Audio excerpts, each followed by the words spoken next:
Over the last couple of years, Austin has continued to change. The demand has slowed down, new neighborhoods are developing, and the real estate along with the job market have shifted here. There are some neighborhoods that are becoming more affordable again and offering tons of opportunities, while others have continued to increase in popularity and they keep improving. It's been a while since I've done a video like this. The last time we did a similar video was about 2 years ago. So today I'm going to go over very quickly on a very high level the top 5 suburbs in Austin, Texas. Those include Leander, Georgetown, Dripping Springs, Manor, and Kyle. Like I said, we're just gonna do a very quick run through of what each of them has so you can learn a little bit more and see if one of them would be fitting for you in your lifestyle. Hello, I'm Daphne Quay, your Boss Lady Realtor here in Austin, Texas, and I work with people that are relocating to Austin or selling a home in Austin from all over the world and different parts of the country. If you're thinking about making a move to Austin or thinking about selling a home in Austin, my contact information is in the description below. You can also set up a direct one-on-one Zoom call with me. And the link for that is also in the description below. Let's begin. The first suburb that we're gonna start with on our list is Leander.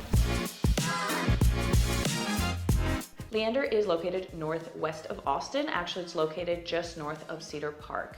A little bit of history about Leander. It used to be, I would say, pretty much just farmland and cattle for a very, very long time. There was not anything going on in Leander. I remember I had a client who sold a home in Leander around 2015 or 2016. If I remember correctly, it was a 2,800 square foot home that backed up to this beautiful green field.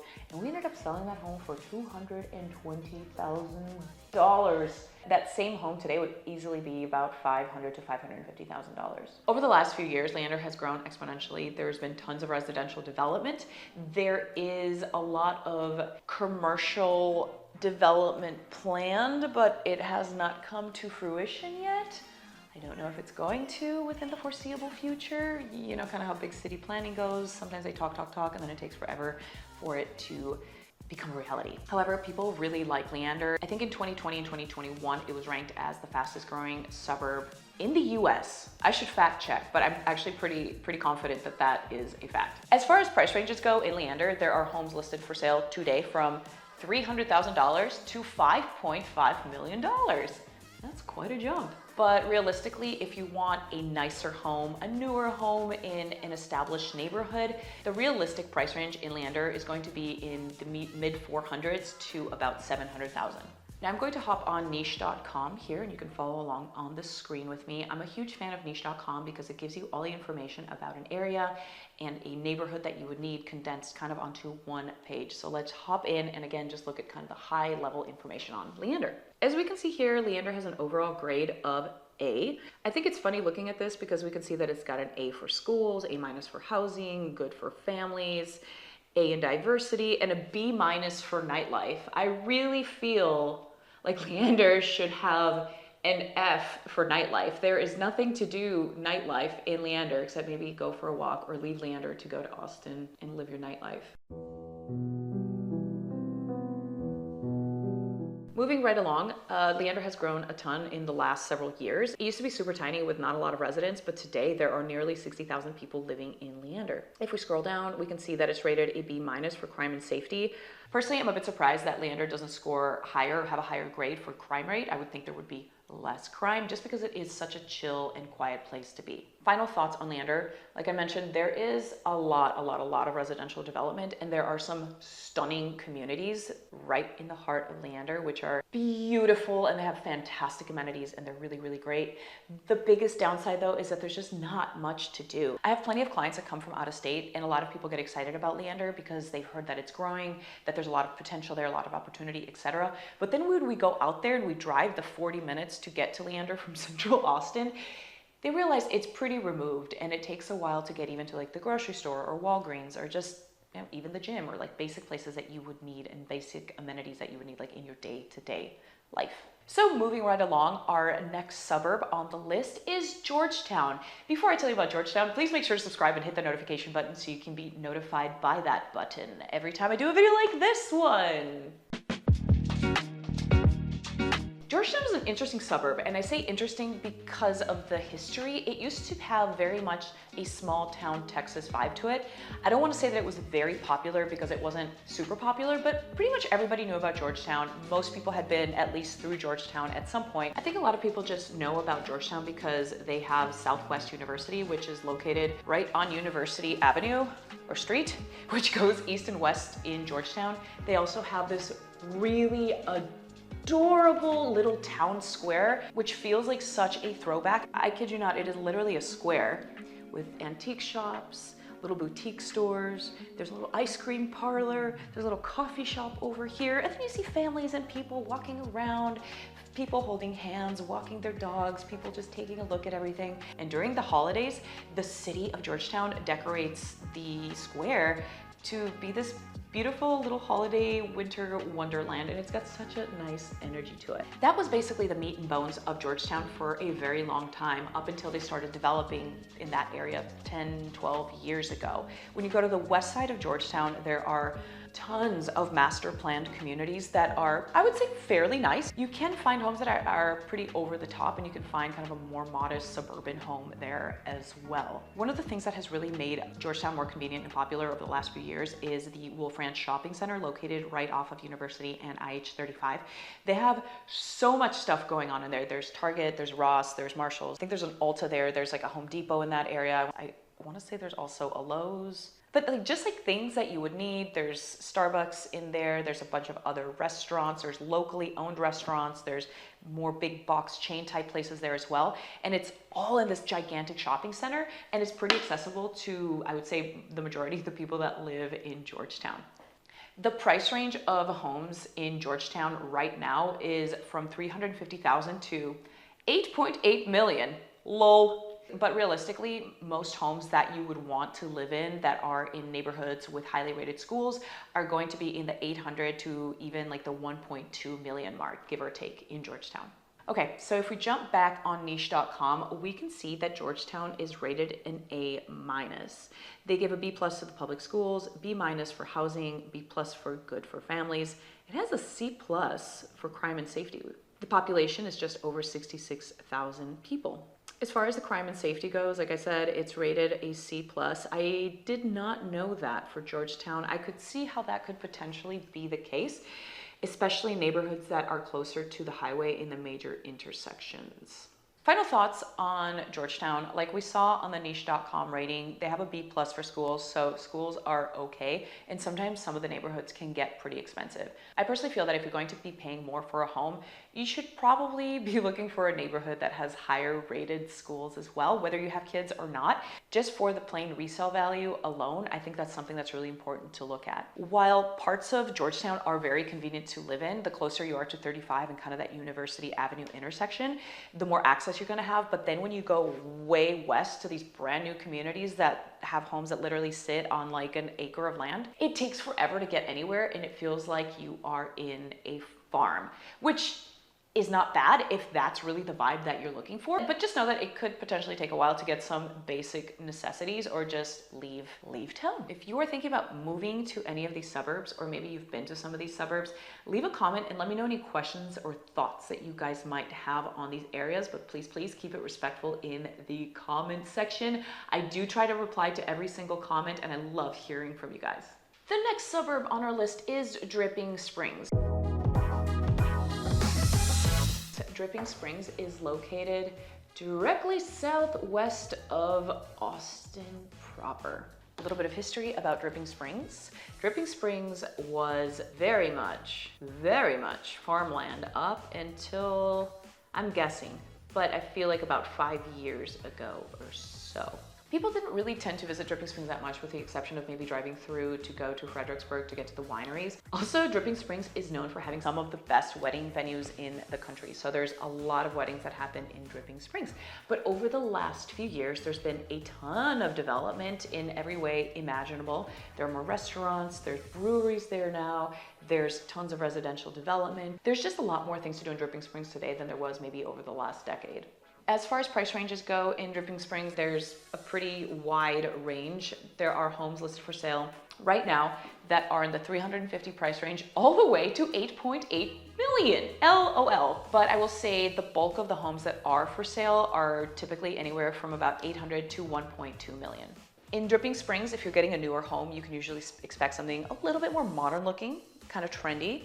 There are very traditional looking homes there as well, but you tend to see bigger yards, more space, because that's one of the things that people really love about Dripping Springs is the fact that there is so much elbow room. For example, we're going to be looking at the niche.com rating here in just a moment, but niche.com says that there are 4,699 people. We'll call it 4,700 people. I looked at a census from 2021, and that one said that there are almost 5,800 people living in Dripping Springs. So let's just say around 5,000 people. Either way, that's not a lot, considering some of these other places that we were talking about earlier in this video have thousands and thousands of folks living there. So with that, let's look at the overall rating for Dripping Springs on niche.com.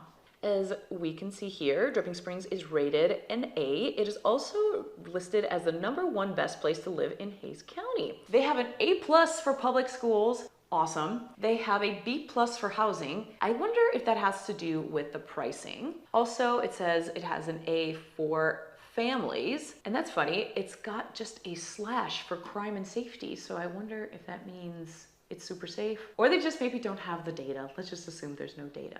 I will say I have some clients, now friends, that live in Dripping Springs. They feel very comfortable leaving their doors unlocked. I don't know that they necessarily make a habit out of it, but they've told me a couple times that they've done that by accident and they're okay with it. It's not really that big of a deal. Because the schools are so highly rated, of course, you tend to see more families there and people that just really care about the community, their kids' education, and making it a comfortable place to live long term. And I think that's very indicative of the area. If you are thinking about moving to any of these suburbs, or maybe you've been to some of these suburbs, leave a comment and let me know any questions or thoughts that you guys might have on these areas, but please keep it respectful in the comment section. I do try to reply to every single comment and I love hearing from you guys.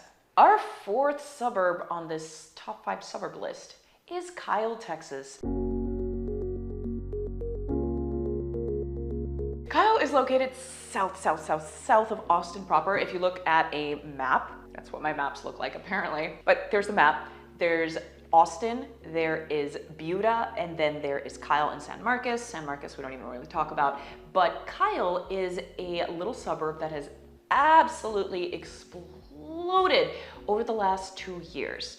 When I first moved to Austin in 2010, I stayed with a friend in Kyle for a couple of months while I was figuring out my living situation and my life for that matter. But I stayed with her and there was nothing to do in Kyle. The biggest news in Kyle at that point was that they had a new hospital and that was it. And then there was the big HEB Plus, which is actually one of the best HEBs in Central Texas, if I'm being completely honest. However, over the last 2 years, there has been so much development and so much growth in Kyle. I think it's very worth mentioning. I'm actually really excited to share my thoughts with you a little further along in this pocket of information. But before I do that, let's talk about the price ranges of homes that you can expect to see in Kyle. Right now, there are homes listed for sale anywhere from $225,000 all the way to $825,000.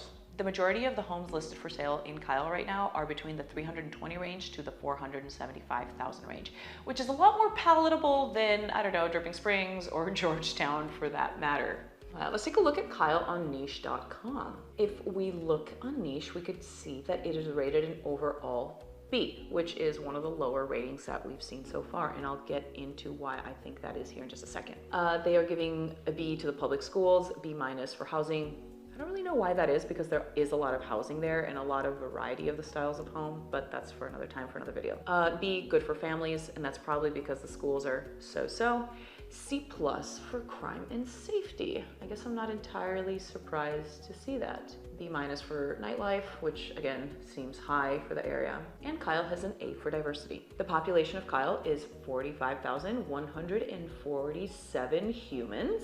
And if we scroll down, it goes back to the crime and safety. I think a part of that might be just for the sheer fact that Kyle has grown so much in such a short amount of time. There's also pockets of Kyle that used to be, and I guess still are, very, very inexpensive, and a lot of times they get run down pretty quickly. So I don't actually know why there's more crime here in Kyle, but that's just my best guess. Don't come at me at the comments for that. I don't know any of this stuff 100% for sure. I'm just giving you my opinion. The reason I think Kyle is an interesting suburb to keep an eye on is because there is so much growth, not just planned, but happening right now. There have been so many new stores that have opened, restaurants, things to do, etc.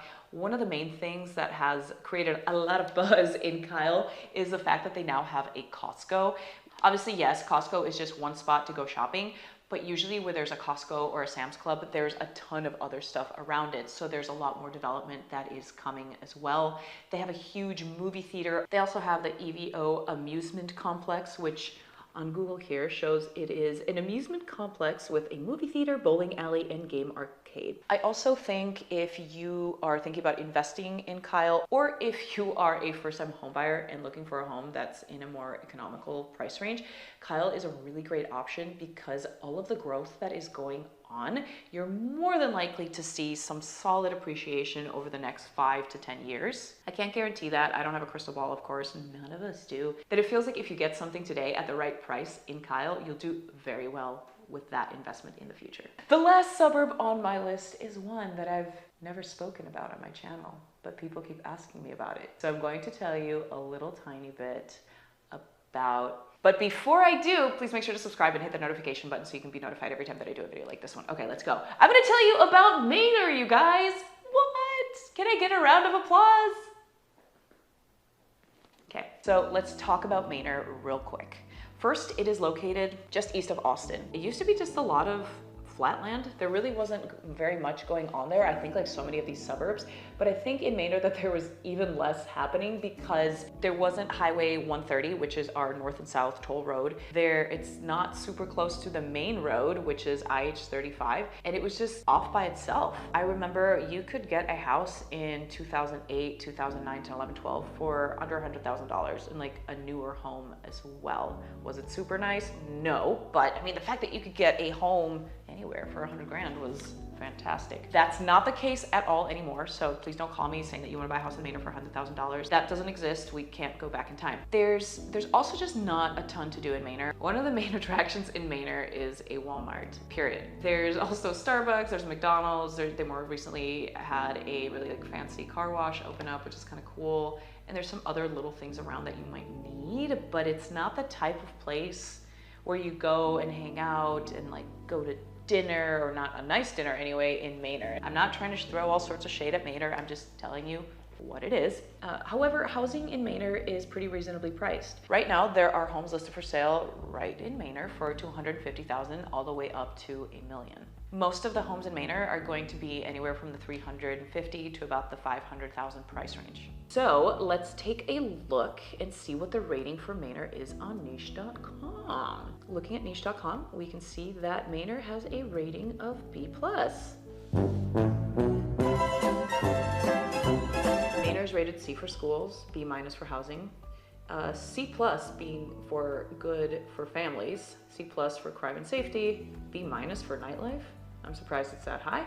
And B+ for diversity. According to niche.com, the population in Manor is 13,928 human residents. So it's a pretty decently sized suburb, not too big obviously, but also not super tiny.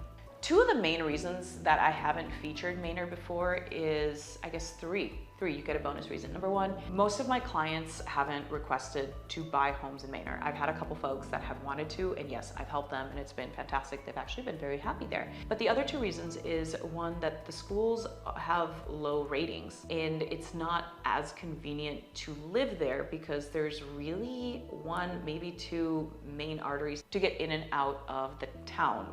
It gets very congested during rush hour, and rush hour in the Austin area can go from 7:30 a.m. all the way to about 9:30 a.m.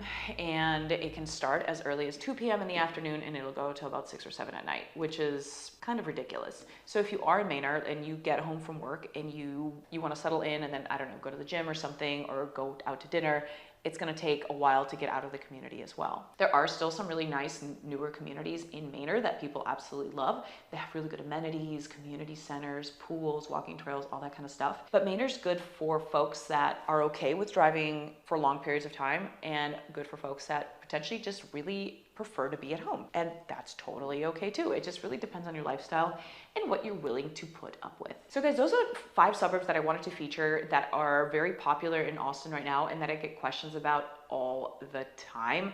If you are thinking about relocating to Austin or potentially selling a home here in Austin, reach out, contact me. I love hearing from y'all. My contact information is in the description below. And you can also set up a direct one-on-one Zoom call with me. Also follow the link in the description below. That's it for you guys today. I'm Daphne Quay, your Boss Lady Realtor here in Austin, Texas. Till next time.